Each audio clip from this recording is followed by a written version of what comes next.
Nowadays, people are always griping about their jobs. They feel unappreciated, unsure about their job security, and obsolete. They never know when they might be laid off and/or replaced. There are oodles of workers who live in fear of getting booted out for simple reasons like coming back from lunch late or having to stay home with a sick child. This has led to more and more people looking to shore up their incomes in less conventional fashions. It's led many to start their own home businesses, and the internet is their platform of choice. In a world where corporate downsizing is now common, many feel that salvation lies in starting an internet business. Some say, just in case, and others feel that they've had enough of living on the whims of others, including bosses, managers and supervisors, who can tell them when to go to lunch and when they can go home. Surf the web sometime and you'll see just how many individuals have started their own internet business. Seriously, cyberspace is loaded with them. All it takes is an idea, and human beings are chock full of really good ideas, solutions to common problems. Let me give you an example. There's a website where a housewife is making a great living selling custom knife sets. She was basically a working mum who'd come home to care for her sick child. With no college degree, she decided to start her own at-home internet business selling something she just happened to know a lot about: custom cutlery. She started this business with less than $100 and looked at it as just a way to bring in some extra money. After a year it turned into something huge, and now her husband works with her and it's their only source of income. You have to admit, that's pretty darn sweet. And it all started with her passion for kitchen cutlery and the knowledge that she'd picked up over time. Many times, people think internet businesses are all big conglomerates, but actually the internet is a great leveler. It allows stay-at-home mums and average people to be able to start with little or no money and work their way up to compete with the mega corporations. When you think about it, on the net no one knows whether you're a large company or just some guy in his basement with an internet connection. In fact, it doesn't matter. What does count is whether you can answer a person's need and answer a question with a product that solves a problem. That's it. And with that, the internet has become a boon in time of strife for all those who are willing to learn and grow. You too can begin an internet business if you really want it. A close friend of mine started her business by making custom children's clothing. She uses her sewing talents and creativity to make an honest living. Now she just has to keep up with the various orders. The bottom line in all of this is that you can never get canned from your own business, and your success is completely dependent upon your ingenuity and your ability to create and market a product that people want. And here's a case in point. Now, viewers of a certain age will remember the pet rock fad, which was in the 1970s. And what you may not know is it was invented by this guy, Gary Dahl, and it was done in response to a need. There were lots of people who lived in apartments or rented accommodation who weren't allowed to keep pets. So he came up with this idea that you could keep a rock as a pet. There was generally nothing in your lease that says that you couldn't have a rock as a pet, and he released it around Christmas time in 1975, and it only was around for about 6 months before the fad wore off, but in that short time he became a millionaire. The rocks cost him only a few cents to buy. He added a few more cents for packaging, which was bought in bulk, and he sold them for $3.95 each. And he went on to, as I said, make $1 million in 6 months. So it can be done. And this was done in the days before the internet, when he had to go out and buy the rocks and package them up and ship them out to all the stores. And this video series shows you how to take ideas and turn them into a viable business that's going to get you noticed in the marketplace, and the rest is up to you.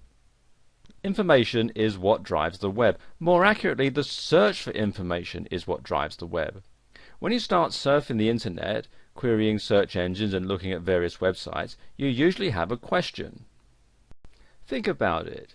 When you go to a search engine like Google and type in a search term, you're actually asking the internet search engine a question. For instance, when you go and type in something like how to get rid of acne, or acne cure, or get rid of acne, you're actually asking the question, how do I get rid of acne, right? This is the usual application of search engine queries, and we do it all the time. The search engine results, called SERPs, answer that question by giving us a list of websites that have the information relevant to answering your query. And you can see for acne cures there's a whole lot here. And when you think about it like that, you'll quickly realize that the basic reason the internet thrives and grows is to answer questions put to it by hundreds of thousands of people worldwide. In the answers to questions are businesses, product sales, fortunes made, and the opportunity to answer and supply information about a topic. It could be anything, however, the process remains the same. In order to start an internet business, you must think this way, and as a result, your idea will be the answer to a question put forth by many. Most people go into business to make money. Having a clear picture of what product or service they're going to present via the internet is necessary in order to be successful. Having a business model plays a crucial role in achieving that goal.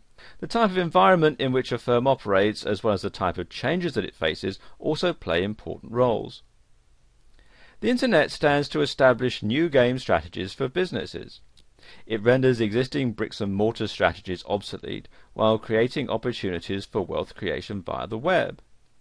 Taking advantage of all that the internet entails involves conceiving and executing a good internet business model. Such a model must not only have the right components, but also the right linkages between them and its environment. It must also have a degree of resilience and flexibility to take advantage of change. In this video series, you'll find all of the factors and options that will allow you to go from internet business newbie to a level where you can conduct business effectively via the internet. Before we go any further, let me just give you a brief introduction to the history and terminology of the internet, along with the key segments of the internet industry. You see, the terms internet, the web, and the World Wide Web are often used interchangeably, but they're not the same. Now, the internet is a vast system of computers that are connected by high-speed communications lines and which can understand the IP/TCP protocols. The World Wide Web? Well, this is linked content that is accessible via the internet.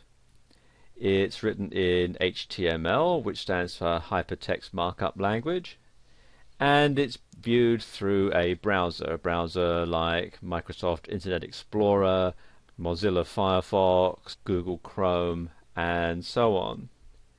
And it uses the HTTP, which is for Hypertext Transfer Protocol, which is the World Wide Web standard. In addition to the World Wide Web and HTTP, there are 4 applications that operate on the internet. And these are email, which stands for electronic mail. There are discussion lists, otherwise known as news groups. There's FTP, which stands for File Transfer Protocol. That's how you can transfer files from your computer to a web server. And finally there's remote login, otherwise known as Telnet. Companies in the internet infrastructure are found in one of 11 market categories or profit sites, which are grouped into 3 segments. You've got users, suppliers, and communication service providers. Users are divided into information servers, e-commerce companies, brokers and agents, service providers, and market makers. Suppliers, well, they are content creators, software suppliers, and hardware suppliers. And finally, communication service providers, they're divided into backbone operators, ISPs and OSPs, and last mile providers. Now that you know all of this, don't panic. You won't need to know a lot more than what each of these terminologies refers to, not how they work or how you can get them to work for you. You'll be dealing primarily in the browser interaction and FTP categories. Now, these sound hard, but if you can program your digital recorder, you'll be able to work on the web quite easily.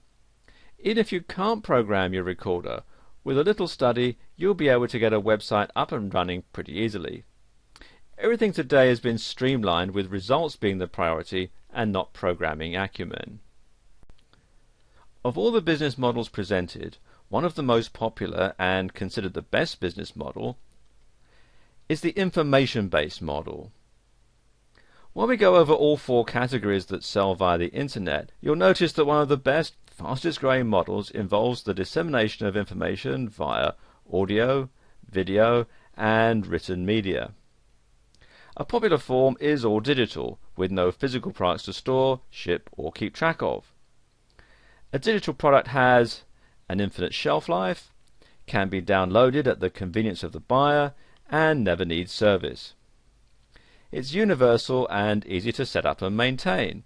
All you need is a website, an idea, and the ability to produce, or hire somebody else to produce, the product. Through affiliate marketing, creating the product is not even necessary. The only thing an affiliate needs is knowledge of internet marketing, which is both for sale and freely supplied all over the internet. Blogs are the new website of choice on the internet. It used to be you would set up a static website. Static websites display the same information for all users with no interaction or dynamic change happening on the page. The page is usually an HTML or text page that remains the same until the entire site is updated. Static sites are considered Web 1.0 and are difficult to manage when sites get large, and they're equally difficult to keep up to date. They are, however, cache-friendly and are quick and easy to put together. Most people have moved on to dynamic blog pages which can be updated all day long. The index or sitemap for the site updates automatically as information is added to the site, and with some blog platforms like WordPress and Blogger, it also notifies search engines and the many Web 2.0 sites that something has changed.